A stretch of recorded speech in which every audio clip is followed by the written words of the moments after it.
आप देख रहे हैं आमने सामने नूरुल आरफीन के साथ।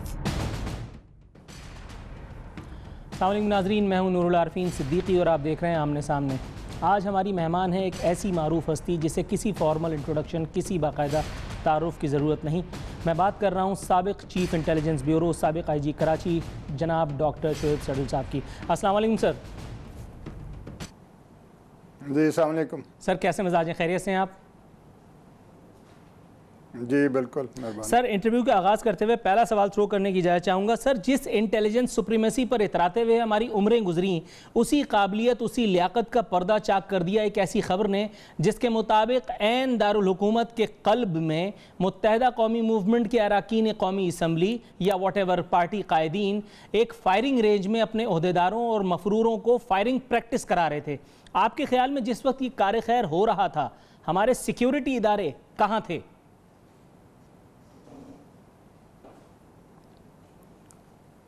नहीं, इस तरह की अगर बात ज़ाहिर है हुई है तो ये लैप्स है सिक्योरिटी वालों का, और उनके नोटिस में आना चाहिए था और इसको शुरू ही नहीं होने देना चाहिए था, और अगर हो गया था तो इसको उसी वक्त बंद करना चाहिए था, और जिन्होंने ये किया उन के ख़िलाफ़ डिटरेंट एक्शन लेना चाहिए था।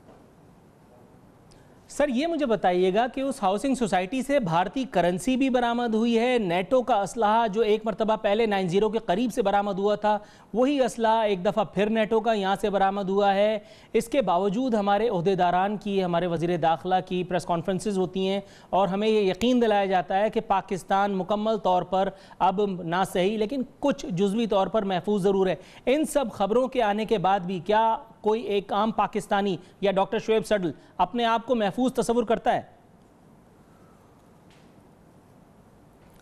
नहीं, ये खबरें ज़ाहिर है हर एक को डिस्टर्ब करती हैं, इस तरह की चीज़ें जो हैं, और जैसे मैंने पहले कहा है कि जब तक हम ये जो वीक एरियाज़ हैं हमारे वर्किंग के, इनको प्रॉपरली जो होल्स हैं इनमें वो उनको प्लग इन नहीं करेंगे, और बेसिकली देखें हमारा ओवरऑल जो जस्टिस सिस्टम है वो वीक है, और उसमें फिर जो अदारे हैं वो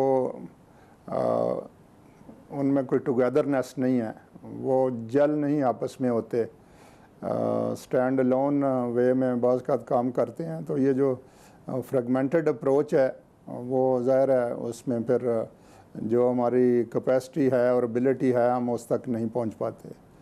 तो यही जो नेशनल एक्शन प्लान था उसमें भी यही एक चीज़ थी कि भाई इन सब को मिल के टूवर्ड्स शेयर्ड गोल्स जो हैं वो काम करना चाहिए, और उस पर अभी तक जो काम मिलिट्री के करने वाले थे उनमें तो प्रोग्रेस रीज़नेबल हुई है, लेकिन जो हमारे सिविल साइड के काम करने वाले थे वो अभी तक ठीक जगह पे नहीं पहुँचे।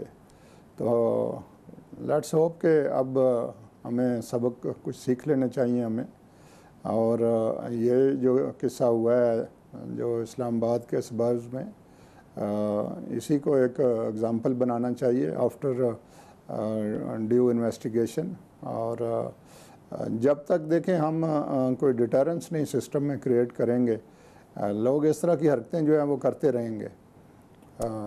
तो चाहे वो कराची हो, चाहे इस्लामाबाद हो, चाहे मुल्क का कोई और हिस्सा हो, उसमें लॉ की जो इन्फोर्समेंट है और जो रेट ऑफ द स्टेट है उसको इस्टेब्लिश करना जो है वो हम सबका भी काम है, लेकिन जो गवर्नमेंट ऑफ द डे है उसका वो ज़्यादा काम है, और जो हमारे इंस्टीट्यूशंस हैं उनको बहरहाल ज़्यादा विजिलेंट होने की ज़रूरत है।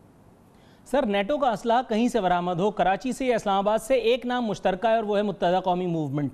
दूसरा एक आम राय है कि 90 की दहाई से जिस सियासी जमात के रॉ से या भारत से कनेक्शंस के बारे में बातें मंजर आम पे आ चुकी हैं, सिक्योरिटी इदारों के पास इस किस्म के शवाहिद मौजूद हैं।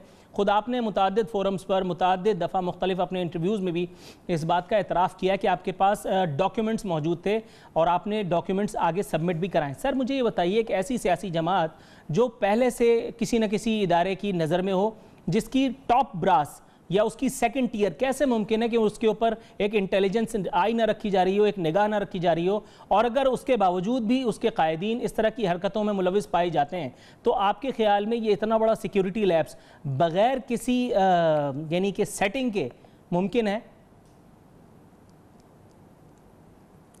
देखें, जो हमारा है ना एक मेजर वीक एरिया, वो है जो हम सियासत को और क्राइम को अलग अलग नहीं कर पा रहे। हम ये समझते हैं कि जो सियासतदान हैं उनको ये भी इख्तियार है कि वो सारे सिस्टम को क्रिमिनलाइज भी करते रहें और एक नेक्सस डेवलप कर लें दोनों के दरमियान, और एक कल्चर ऑफ इम्प्यूनिटी जो है वो फिर परवान चढ़ता है। जब अक्सर लोग देखते हैं कि भाई फ़लान जो है वो हमारे रेस्क्यू को आ जाएगा, तो फिर वही हाल होता है जो कराची में हुआ और बाकी जगहों पे भी। तो इसलिए ये बातें जो हैं कि चाहे वो असला नेटो का है या चाहे किसी और का है, बेशुमार चीज़ें तो ये जो अफ़गानिस्तान को जो कंटेनर्स जाते थे, वो तो इंक्वायरी मैंने ख़ुद की थी कि जिसमें 9,500 कंटेनर जो है वो ऐसे ही काउंट फॉर ही नहीं हो रहे थे। वो जाने उधर थे अफ़गानिस्तान, वो इधर ही रह गए थे। तो इधर अगर रह गए थे तो कहाँ रहे थे? तो अब उनमें फिर ये भी किसी को उस वक़्त तो फर्दर इन्वेस्टिगेशन हो नहीं पाई कि जी उनमें सर 9,500 कंटेनर का मतलब कितना असला होगा? किसी ने इसके ऊपर कान नहीं धरे? तो वो हमारे मुल्क को डिस्टेबलाइज करने के लिए काफ़ी थे। तो असल जो चीज़ हमें करने की है ना, वो ये है कि हम रूल ऑफ लॉ की तरफ बढ़ें, और इर्रिस्पेक्टिव, अब जब हम MQM की बात करते हैं तो MQM का एक बहुत माइनर ये फैक्शन है जो इन धंधों में इन्वॉल्व था। बाकी लोग सारे बड़े अच्छे लोग हैं और अपना काम करना चाहते हैं, और उर्दू स्पीकिंग होने में तो कोई प्रॉब्लम नहीं है ना किसी को भी। तो लेट्स होप कि इस दफ़ा जिन लोगों के ऊपर एक्शन होना चाहिए वो ज़रूर होगा, और एविडेंस जो है वो प्रेजेंट किया जाएगा कोर्ट्स में। लेकिन अगर जो criminal justice system as a whole politics का शिकार रहे कि जी कभी FIR में किसी को नामजद नहीं होने देना, कभी जो है वीक प्रोसिक्यूशन होगी, कभी फिर वो जेलों में बैठ के तो वहाँ से अपना धंधा जारी रखेंगे, तो इस तरह से आम हालात में भी मुल्क नहीं चलते, लेट अलोन के जब उनको बहुत बड़े चैलेंजेस जो हैं उनका सामना करना हो। सर, आपने अपनी गुफ्तगू में 9,500 कंटेनर्स का तस्करा किया। 9,500 कंटेनर तो किसी शहर को बर्बाद कर देने के लिए काफ़ी नहीं है। मतलब कितने लोगों की जानें जा सकती हैं? और इस रिपोर्ट का क्या हुआ? किसी ने कोई नोटिस नहीं लिया? नहीं, वो रिपोर्ट देखें बाद में सुप्रीम कोर्ट ने नैब को भेज दी थी, उससे पहले उसको दी थी FBR को। लेकिन मैंने जो आपसे बात पहले की है ना कि सारी बुराइयों की जो जड़ है ना, वो है हमारी पोलिटिसाइजेशन ऑफ वेरियस इंस्टीट्यूशंस, और क्रिमिनल्स का और पॉलिटिशियंस का नेक्सस।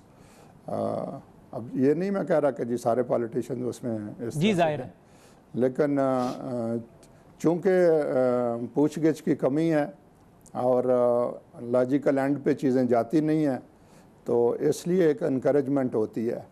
तो ये जो माहौल है कि जिसमें क्रिमिनल इनकरेज हो रादर दैन के वो अंडर प्रेशर है हर वक्त कि मैं ये हरकत करूँगा तो ना सिर्फ के पकड़ा जाऊँगा बल्कि मैं फिर अपने कैफरे किरदार को पहुँचूँगा, तो फिर आपका जो मुल्क है वो अपनी जो इसकी कैपेसिटी है और इसके लोगों की जो पोटेंशियल है उसको अचीव करने की तरफ बढ़ना शुरू हो जाएगा। अभी तो इवन कराची में आप देख रहे हैं कि चीज़ें इतनी दफ़ा बेहतर की गई हैं, लेकिन फिर वो आहिस्ता आहिस्ता स्लिप होना शुरू हो जाती हैं। और स्लिप क्यों होती हैं? उसकी मेन वजह यही है कि जो पॉलिटिक्स का और क्रिमिनलिटी का नेक्सस है। सर ये मुझे बताइएगा, एक आम ख्याल ये है, कुछ लोग ये बात भी करते हैं कि इंटेलिजेंस फेलियर हमारे लिए कोई नई बात नहीं, ये पहले भी हो चुका है मुतअद्दिद मरतबा। 90 की दहाई में जब कराची में एक ऑपरेशन कंडक्ट किया जा रहा था, ज़मीन और आसमान खोद डाले गए, मगर उस वक्त का मोस्ट वांटेड आदमी इमरान फारूक साहब, वो किसी को मिल के नहीं दिए। और एक दिन अचानक हम टीवी खोलते हैं और उनको अल्ताफ़ हुसैन के बराबर में बैठ के प्रेस कॉन्फ्रेंस करते देखते हैं, जिसमें वो दाढ़ी रखे हुए थे। उस वक्त के आपके ख्याल में ये इतना बड़ा जो कहर ढाया गया, आपके ख्याल में उस वक्त मुतल्लिका इदारों की कारकर्दगी पर इससे बड़ा सवालिया निशान कुछ और हो सकता था?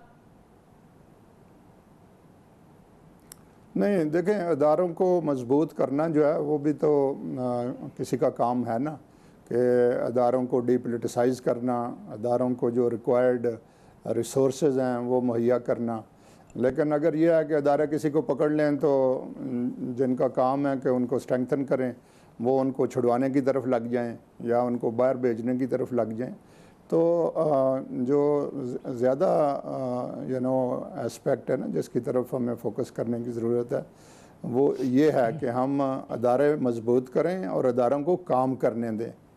जब अदारे काम करते हैं, लेकिन सर आपके ख्याल में सर कता कलामी माफ, आपके ख्याल में ये डॉक्टर इमरान फारूक के इस फरार और फिर अचानक वहाँ अल्ताफ़ हुसैन के बराबर में अपीयरेंस, इसके ऊपर किसी ने कुछ फाइंड आउट करने की, कुछ डिग आउट करने की कोशिश की थी? आपकी नॉलेज इस बारे में क्या है सर, कुछ शेयर करेंगे?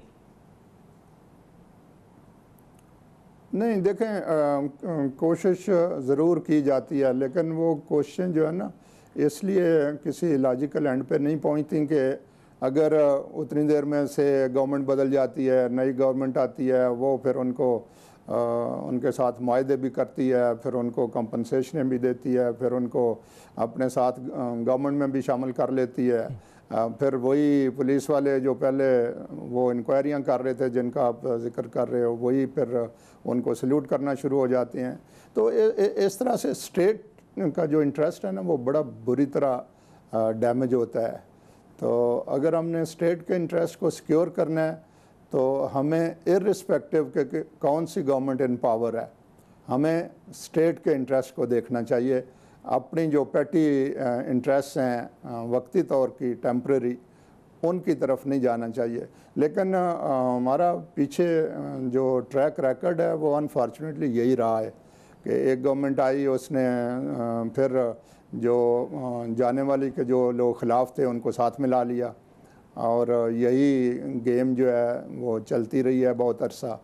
अब आके कुछ पिछले ये 3-4 साल से फ़र्क पड़ा हुआ है, लेकिन इसको भी अभी सस्टेन करना जो है वो काफ़ी बड़ा चैलेंज होगा। सस्टेन करने की ज़रूरत है। नाज़रीन, यहाँ वक्त हुआ है मुख्तसर से ब्रेक के बाद दोबारा वापस आएंगे। डॉक्टर शोएब सडल से बहुत सी गुफ्तगू करनी है, हमारे साथ रहिए।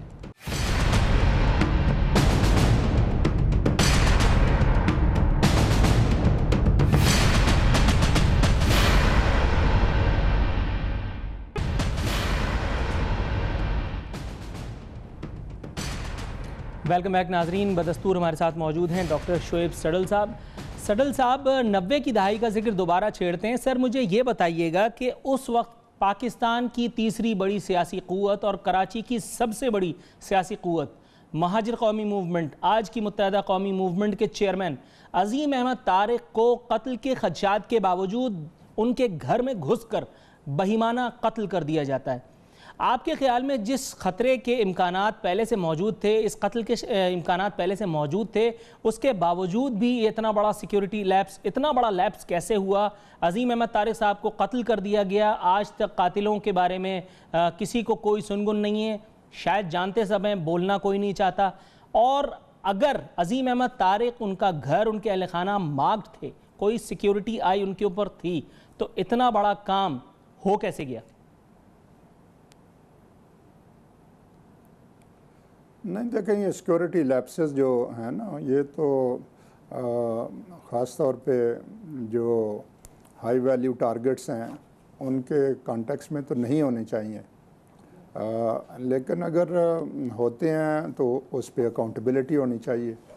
और अकाउंटेबिलिटी का मैकेनिज़्म क्यों ब्लंट होता है, वो बात पहले जो मैं कर रहा हूँ वहाँ तक ही आ जाती है कि आप जिसका पीछा करेंगे उसके पीछे कोई ना कोई सिफारिश निकल आएगी और वो सिफारिश आपको जो है वो आपके हाथ रोक देती है। तो इसलिए ये इस सिस्टम को डिफरेंट डायरेक्शन में रिवैम्प करने की ज़रूरत है। जब तक हम वो नहीं करेंगे, इवन जो मौजूदा ऑपरेशन चल रहा है इसके भी जो लॉन्ग टर्म इसके आउटकम्स हैं उन पे फिर क्वेश्चन मार्क आना शुरू हो जाएगा। और हमें अब चाहिए लॉन्ग टर्म आउटकम्स के जी एक दफ़ा जिस इशू को हम सेटल कर लें वो दोबारा सर ना उठाए। तो बाकी तो ज़ाहिर है जब से दुनिया पैदा हुई है क्राइम है और जब तक रहेगी क्राइम रहेगा। ये चैलेंजेस इसी तरह आते रहेंगे डिफरेंट फॉर्म्स में, डिफरेंट शेप्स में। तो आपको स्टेट का ये लेकिन सर मैं एक लॉजिकल बात कर रहा हूँ, आप एक सिक्योरिटी एक्सपर्ट हैं, आप बेहतर बता सकते हैं। एक घर जिसे एक सियासी जमात के लोगों ने घेरा हुआ हो, सिक्योरिटी हिसार में लिया हो, कॉर्डन ऑफ किया गया हो बाकायदा, और उसके अंदर आसपास से जाने की कोई जगह भी नहीं है, दरवाज़ा खुलेगा तो कोई कातिल अंदर जाएगा फिर मारेगा। ये मुमकिन है कि बाहर वालों की मर्जी के बगैर कोई अंदर चला जाए, इतना बड़ा जो है सानिया वकूफ़ पज़ीर हो जाए, और वो भी उस वक्त के जिस वक्त कराची में ऐसा कोई काम करने का तसव्वुर भी नहीं था, वो भी मुत्तहदा कौमी उस वक्त की महाजिर कौमी मूवमेंट के चेयरमैन के साथ, जो खुद एक इतना बड़ा पॉलिटिकल फिगर थे, जो पॉलिटिकल इतना इन्फ्लुएंस रखते थे। नहीं देखें, वो प्राइमा फेशी तो जो आप बात कर रहे हैं वो सही है, लेकिन इस तरह के जो इंसिडेंट्स होते हैं ना उनमें जो इंटरनली लोग इन्वॉल्व होते हैं, जो बज़ाहिर आपको आपके दोस्त नज़र आ रहे होते हैं, वो किसी न किसी तरीके से या डबल क्रॉस कर रहे होते हैं या उन्हीं में से कोई इस तरह की हरकत भी कर देता है। लेकिन आपका जो पॉइंट है इट इज़ वैलिड के ये इस तरह नहीं होना चाहिए। जब एक पर्टिकुलर जो प्रेमिसेस है वो फुल्ली सिक्योर किया गया है उसको, तो फिर उसमें ये चीज़ें नहीं होनी चाहिए। बट चीज़ें होती रहेंगी जब तक इफ़ेक्टिव अकाउंटेबिलिटी नहीं होगी। और सर अगर ये बात की जाती है कि सिस्टम ने हाथ पैर बांध दिए हैं, लोग काम नहीं कर सकते, किसी इन्वेस्टिगेशन को मंतकी अंजाम तक नहीं पहुंचाया जा सकता, तो आप जैसे लोग भी तो इसी सिस्टम का हिस्सा हैं, जिनकी मौजूदगी, जिनकी तरक्की, जिनकी दयानत चैलेंजेबल नहीं है, जिनके ऊपर कोई कंट्रोवर्सी नहीं है, जो लोगों के लिए मशाले राह हैं।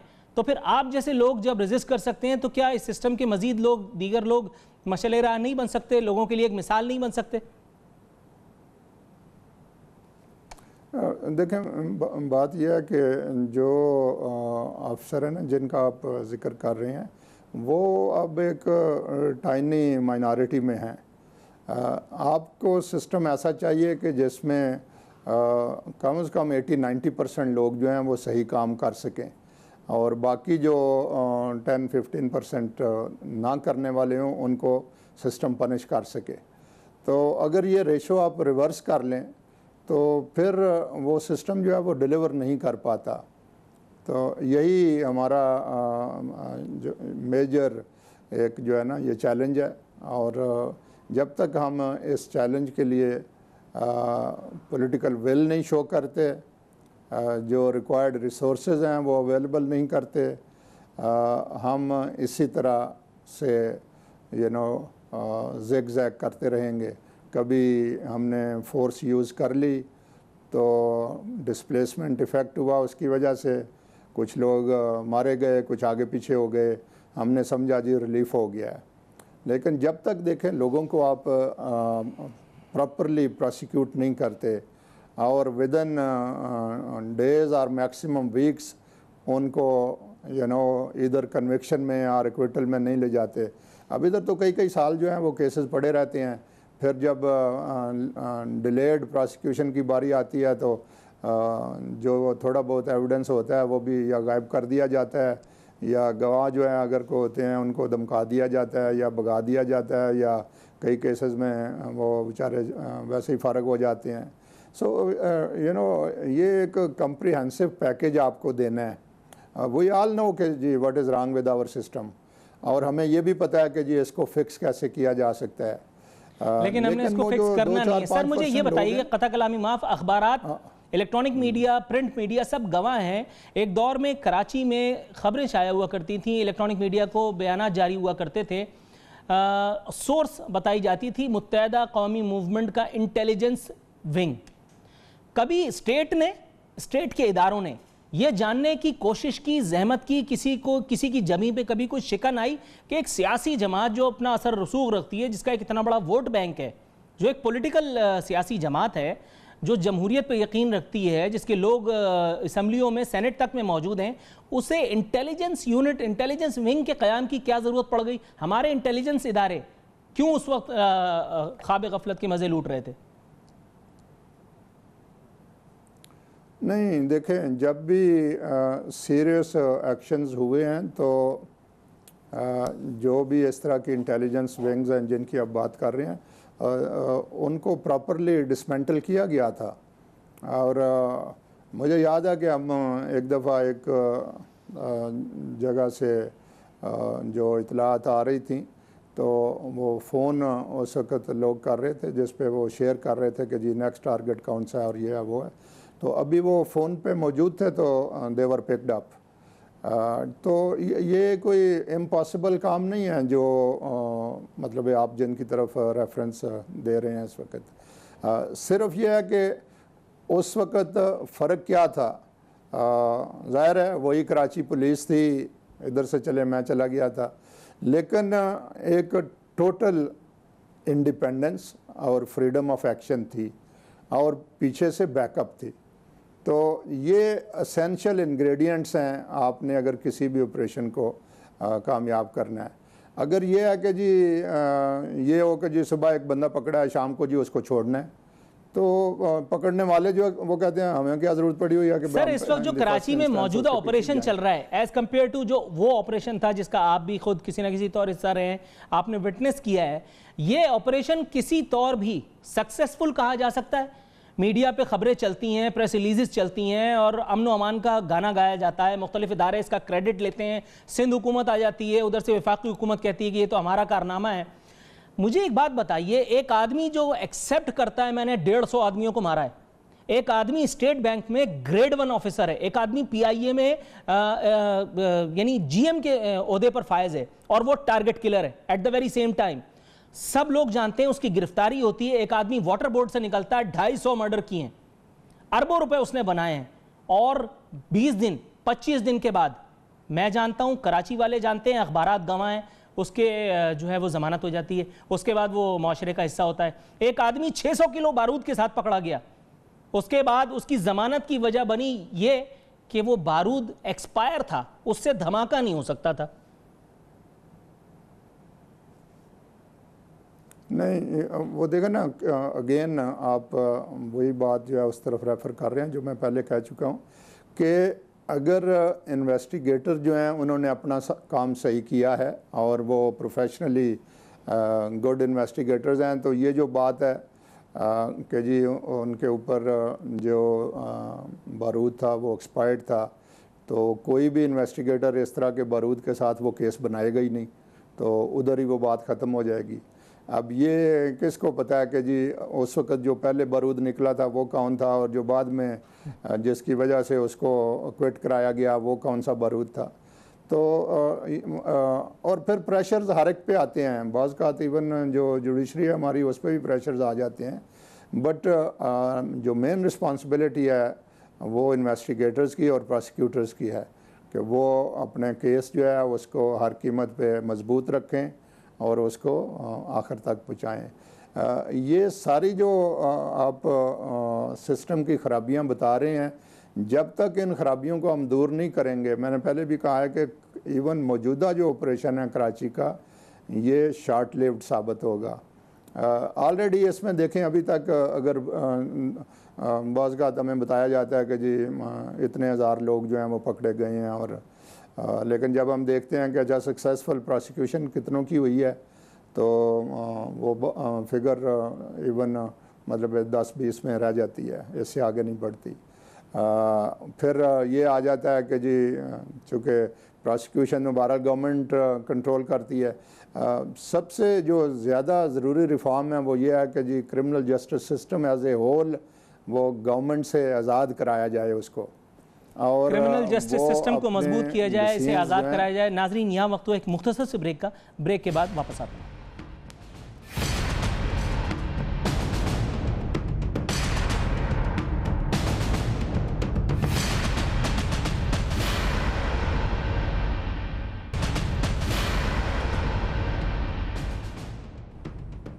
वेलकम बैक नाजरीन, बात हो रही है शोएब सडल साहब से। शोएब साहब, सर ये मुझे बताइएगा, भारतीय जासूस ईरान के रास्ते से दाखिल होता है पाकिस्तान में और उसे गिरफ्तार कर लिया जाता है, कुलभूषण यादव। उज़ैर बलोच को न जाने कहाँ से अचानक बरामद करा लिया जाता है, उज़ैर बलोच सामने आ गया। ये मुझे बताइए कि एक इतना हाई प्रोफाइल क्रिमिनल जिसका नाम हम्माद सिद्दीकी है और जो उसके ऊपर इतने सारे मुकदमात थे, जो बल्दिया टाउन के वाक़े का, सानिया बल्दिया टाउन का मरकज़ी किरदार था, आप ये मुझे बता सकते हैं सर कि कैसे मुमकिन हुआ कि वो किरदार इतने सारे मामलात की मौजूदगी के बावजूद बग़ैर अंदरूनी मदद मुल्क से फ़रार हो जाए और आज तक उसका कोई अता पता ना हो? कोर्ट में प्रॉपर हेयरिंग्स हो रही हैं, हम्माद सिद्दीकी नहीं है।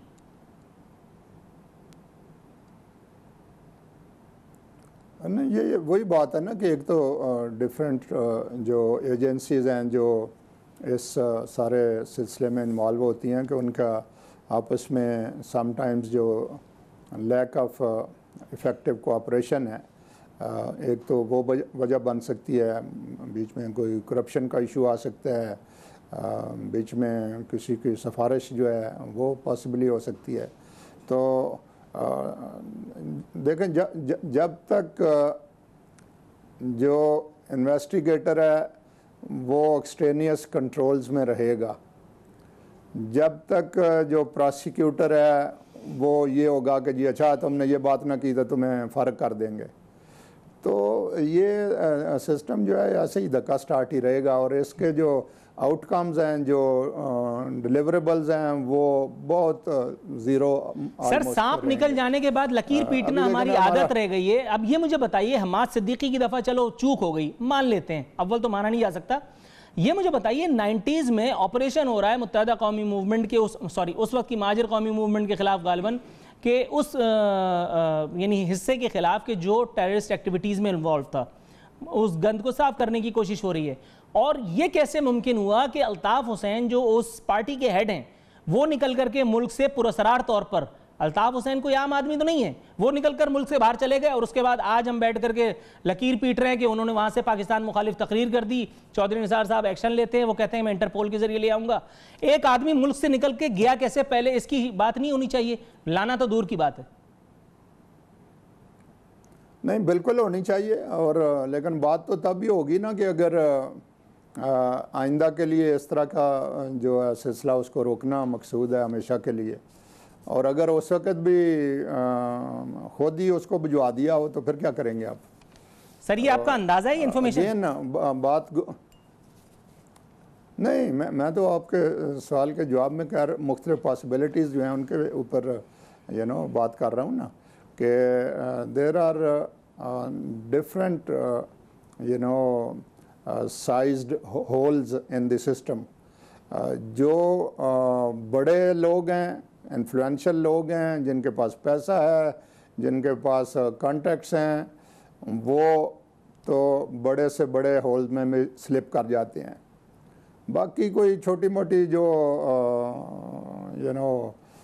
मक्खियां हैं वो बेचारी बाज का काबू आ जाती हैं। सर ये मुझे बताइए, एक ऐसा मुल्क, पाकिस्तान जैसा मुल्क, जहां अमन व अमान के लिए भी अरबों रुपए मख्तस किए जाते हैं, आप मुझे बता सकते हैं सर, जहां पुलिस हो, रेंजर्स हो, सिविल आर्मड फोर्सेस हो और इंटेलिजेंस हो और पता नहीं क्या क्या हो, वहां 12 मई हो जाता है, वहां सानिया निश्तर पार्क हो जाता है, वहां सानिया बल्दिया टाउन हो जाता है, वहां बेनज़ीर भुट्टो के मर्डर तो होता ही है। बेनज़ीर भुट्टो के मर्डर के बाद न जाने और कितने मासूमों की अमलाक जला दी जाती हैं, उन्हें जिंदा जला दिया जाता है, जिंदा दरगोर कर दिया जाता है। लड़कियों की, जिसके बारे में मुत्तहदा कौमी मूवमेंट का दावा भी रहा है कि कुछ ख़वातीन की इस्मत दरी के वाक़यात भी देखने में आए। आपके ख्याल में इन तमाम एपिसोड्स के बाद हमारा ये कहना जायज़ है, मुनासिब है, माकूल है कि हम महफूज मुल्क थे, हम महफूज मुल्क हैं, हम महफूज मुल्क कभी होंगे? नहीं, हमारा जो देखें प्रीवियस रिकॉर्ड है वो तो ये कोई इतना मतलब ऐसा नहीं है कि जिस पे हम कोई फ़ख्र कर सकें कि हम बड़े महफूज रहे हैं। आइंदा के लिए अगर हम कुछ नहीं करेंगे तो फिर और ज़्यादा गैर महफूज होते जाएंगे, लेकिन अगर हमने कुछ जो पास्ट है उससे सबक सीख लिया तो हम अपने आप को मजबूत कर सकते हैं। आपको लगता है सर हमने कोई सबक सीखा है, हमारी हुकूमतों ने कोई सबक सीखा है? वेल जो पॉलिटिकल साइड है उससे तो अभी तक कोई ज़्यादा वो वाज़े इशारे नहीं है ऐसे कि जी उन्होंने कोई सबक सीखा है। Which is very unfortunate. Sir programme के आखिरी हिस्से में आ गए। मैं एक बहुत इंपॉर्टेंट सवाल आप ही के एक इंटरव्यू से अक्स करदा पूछने जा रहा हूँ। अपने एक टीवी इंटरव्यू में आपने फरमाया एक कैरेक्टर था Ali Sunara, he was wanted, उसे 16 सितंबर को पुलिस ने गिरफ्तार किया, जिसके बाद चंद घंटों के अंदर हमारे CIA सेंटर पर रेड कर दिया गया, जिसकी क़यादत मीर साहब, मीर मुर्तज़ा भुट्टो ने की। उनके साथ 10-12 लोग थे जो सब के सब रॉ ट्रेंड थे। ये कोई ऐसी बातें नहीं जिनका मैं इंकशाफ कर रहा हूं, ये एक ओपन सीक्रेट है। उस वक्त मुल्क की सिटिंग प्राइम मिनिस्टर का भाई, आम आदमी नहीं था वो, रॉ के ट्रेंड अफराद के साथ अपनी गाड़ी में घूमता है, रेड करता है।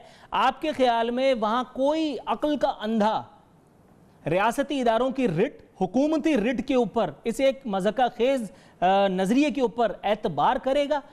वजीर आजम का भाई भारतीय एजेंसी रॉ के ट्रेंड अफराद को अपनी गाड़ी में लेकर के घूमता रहा, और एक उन्हीं के ऊपर क्या भाई, यहां और ऐसी बहुत सारी मिसालें मौजूद हैं।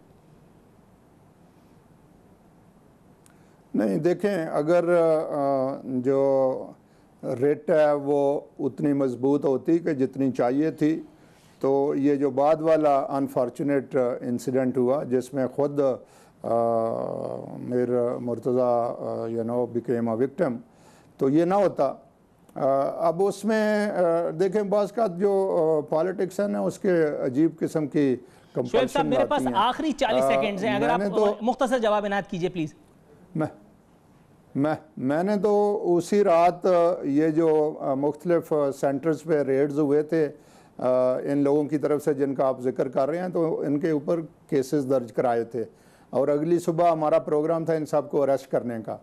लेकिन बहरहाल एक व्यू ये था कि जी अगर पुलिस से इसको अरेस्ट करेगी मीर मुर्तज़ा को, तो लोग कहेंगे कि ये प्राइम मिनिस्टर ख़ुद करा रही है, और इस वजह से वो अरेस्ट जो है उसको थोड़ा डिले किया गया, और डिले में वो 4-5 दिन गुजर गए, और ये अनफॉर्चुनेट इंसिडेंट जो हुआ, जो नहीं होना चाहिए था, और जिस पे बाद में कई किस्म की फिर लोगों ने इधर उधर स्टोरियां गढ़ी, मुख्तलिफ र्यूमर्स भी इस बारे में मौजूद हैं। सर बहुत बहुत शुक्रिया, आपने अपना कीमती वक्त हमारे लिए शेयर किया। नाजरीन, यहाँ हमारे प्रोग्राम का वक्त अब खत्म हो। नूरुल आरफीन सिद्दीकी और आमने सामने की टीम की इजाज़त दीजिए। फी अमान अल्लाह।